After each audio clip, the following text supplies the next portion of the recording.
atender às necessidades, né, esse futuro dos próximos 10 anos. A escola realmente estava começando a sua fase de mudança, de transição.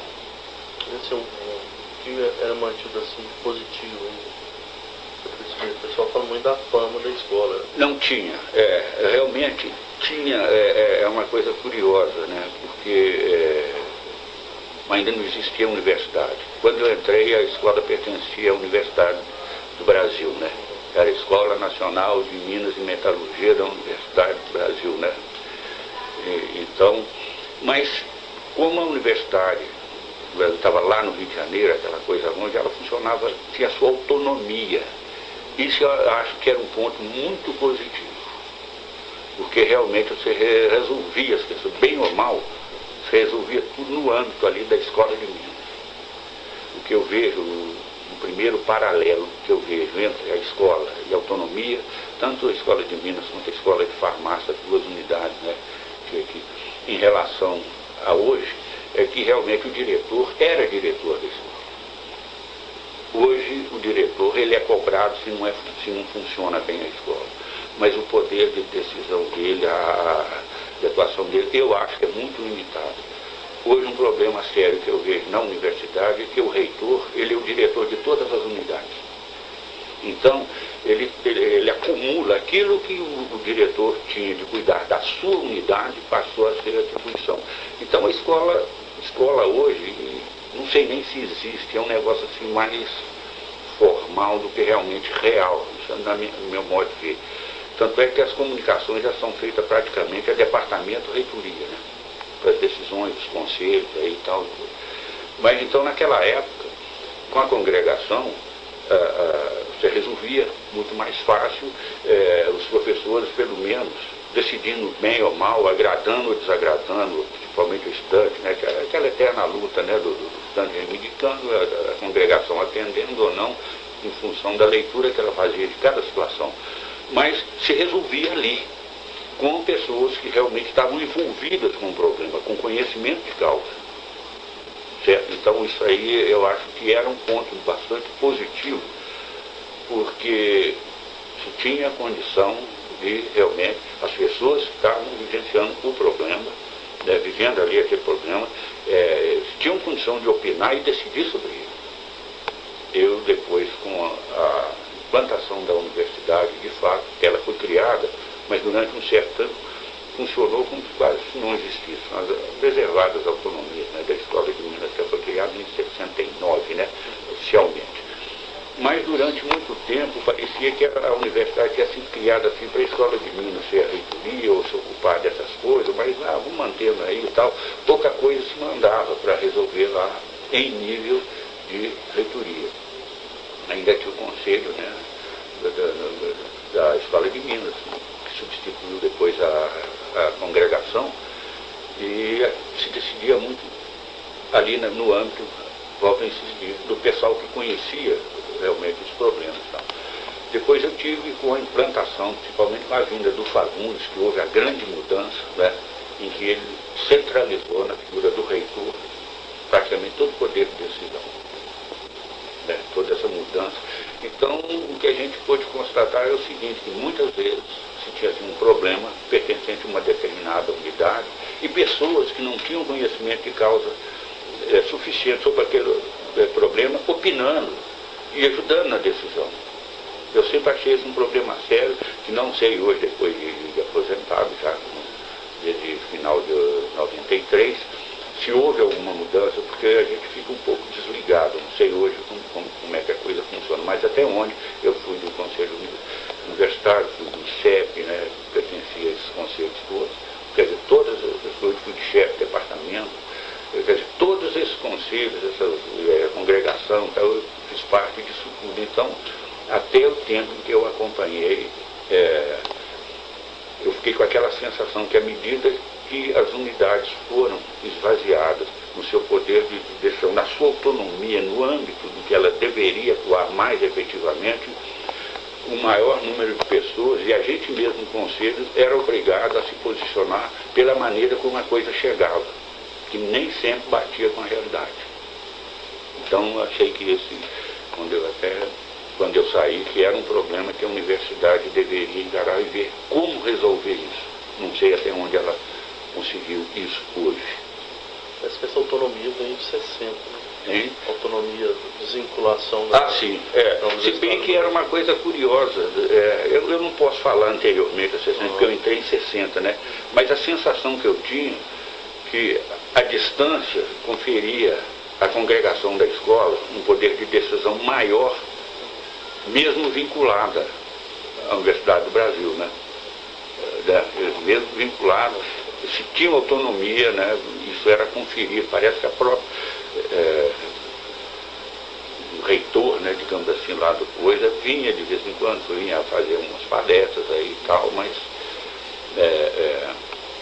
se tinha essa sensação. Mas depois a escola ficou autônoma, aí sim, até a criação da universidade, por uma imposição, né, que veio por parte do governo, e eu não consigo entender por que tão facilmente, né, o pessoal da época, os professores, eu não estava dentro da escola, né, aceitou essa coisa, sem pelo menos questionar em que condições seria a criação dessa universidade e tal.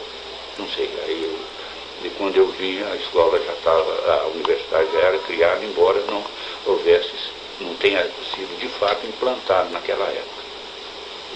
E a organização dos estudantes, assim, né? Que no momento que o senhor chegou, o senhor percebeu que como o estudante se organizava, era o diretório, era o centro acadêmico, eram nas repúblicas? Olha, como o senhor foi, talvez uma pergunta talvez mais importante, como o senhor foi se enturmando, assim, se ligando? Eu não sei, olha, a entrada na escola de Minas, por exemplo, o trote, eu estava realmente satisfeito, fiz concurso, né? Na época o concurso era um pouco mais exigente, tanto é que as vagas não eram preenchidas no primeiro concurso, aí se tentava um segundo concurso. Então eu passei logo no primeiro concurso e tal, e aquilo me levou a procurar, certo? Eu tinha assim, pessoalmente uma total disponibilidade, eu falei, bom, eu quero me integrar nesse novo meio e tal. E o trote da época, né, foi o grande início dessa integração. O centro acadêmico era aqui onde atualmente é o fórum, né? Então, todas aquelas reuniões, aquelas brincadeiras, eu participava e tal, e a coisa era levada, embora sempre houvesse algum exagero, percebe, às vezes uma atitude infeliz de um ou outro, pelo menos no meu trote não foi a tônica dominante, eram fatos isolados. Tinha aquelas pessoas também que, por natureza, né, não aceitavam muito bem aquele tipo de coisa, então normalmente ficava mais à parte, mas eu sempre tive uma facilidade muito grande, né, e participava ativamente, então aquilo foi o início. Tanto é que isso abriu o caminho para que, já em agosto, né, quando começaram-se os primeiros ensaios, o chamado Teatro 12, Teatro dos Estudantes da Escola de Minas, né, o TEMOP, né, um sábado, por exemplo, esse nome que o pessoal me conhece hoje, o apelido Kelé, né, veio aí do teatro. Um sábado à tarde eu já ia com aula de cálculo, assim, 2 horas, vontade nenhuma coisa como o doutor Tibiriçá, não, que ele era uma aula fixa, né, que ele dava assim para reforço do pessoal, quer dizer, ele estava ali, não tinha obrigação nenhuma, por boa vontade, mas meu estado de espírito não estava para ir à aula, né. Entrei e vi aquela movimentação no pátio interno da escola, lá no Salão Nobre, né. Aí fui olhar e falei, não, é o teatro da escola. Eu tinha assistido a uma peça o ano anterior, antes, em 59, antes, né, e achei aquilo uma coisa fantástica, né, aquele teatro, né, uma coisa toda espontânea, que o pessoal via, tinha um texto como referência e tal, e a peça se chamava Omelete, né, uma coisa assim, baseado no Hamlet, né, do Shakespeare, né. Então eu vi aqui, vou ver isso aqui. Então a peça era uma peça do Dekesh, que tem até nesse livro dele, Estudantes em Ouro Preto, tem lá uma coisa. E era Lampião, o Terror do Cangaço. Então estava aquele negócio selecionando o pessoal, né? O pessoal que ia ser o cangaço, iam ser os cangaceiros, né? O Capitão Virgulino e tal, depois o pessoal da gloriosa Força Pública da Bahia, né? Que era o Sargento Bigode Douro, né? Que gostava de chamar ele de sargento Mustache d'Or, né? Aquele negócio de sargento mesmo, né? Da época e tal. E tinha um ajudante dele imediato, o cabo, que era o cabo Quelé. E na época, na Verdes Mares, era a república assim, que era predominantemente constituída por pessoal vindo do Nordeste, tanto é Verdes Mares, né? E o pessoal todo fazendo teste, eu fui vendo aquele negócio e tal, e coisa, e vi, e falei, meu Deus do céu, não é possível. Aí chegou a certa hora, já no final, né, e tal, aí era o Mário Metran, que estava coordenando esse tema, ele e uns outros lá. Aí eu falei, eu posso fazer o teste? Aí o pessoal deu uma gozeira, né? Ô bicho, vem cá, né? O bicho quer fazer o teste, né? Aquilo mexeu um pouco com os brilhos, sabe? E eu já tinha visto uns 10. Então eram poucas falas, sabe? Dentro do ambiente lá da cadeia, aquele negócio todo. Então eu já não precisava nem de ler o papel, eu já tinha decorado aquele negócio todo, né? Aí eu fui lá e tal, aí a hora que eu acabei até mais metendo, falei, não, o cabo já está escolhido. Então naquele dia eu ganhei um nome. Era Cabo Quelé, Cabo Quelé, Cabo Quelé, e com o tempo eles caçaram a patente, né? Ficou só o Quelé. Então, e daí em diante, o coisa virou, né? O nome, meu nome, né? O teatro, o senhor sabe de quando ele veio, de quando ele surgiu? Não sei, curiosamente, não sei, isso aí, não sei se o Dekesh, né? Talvez você já entrevistou o Dekesh. Não, ainda não. Então, seria mais uma pessoa interessante aí, o Vitor Dekesh, né? O que escreveu o livro, o que fez essa peça na época. Então, eu acho que seria uma pessoa, talvez eu pudesse, curiosamente, eu não sei o que dizer. Nunca me passou pela cabeça, né? Quando foi a primeira vez que se fez o teatro? A partir daí, como é que foi e tal? E a representação política do diretório, aliás, dos estudantes era o diretório, assim. Olha, o senhor teve muita assembleia em 60, muito. Sim, eu peguei assim, parecia que começava são os famosos anos 60, né? Então aquilo, havia toda uma movimentação mundial, um início de coisas, e isso não deixou de se refletir aqui dentro de Ouro Preto, e politicamente também o país vivia, né? Estava saindo de um governo de Juscelino Kubitschek, aquele negócio todo e tal, a candidatura, né? As possibilidades de candidatura do Jânio, né? Do Marechal Lott, aquele negócio todo. Começou, eu não tinha, embora tivesse uma visão, eu não tinha nenhuma consciência política na época. Então aquilo foi outro fato novo para mim, não é?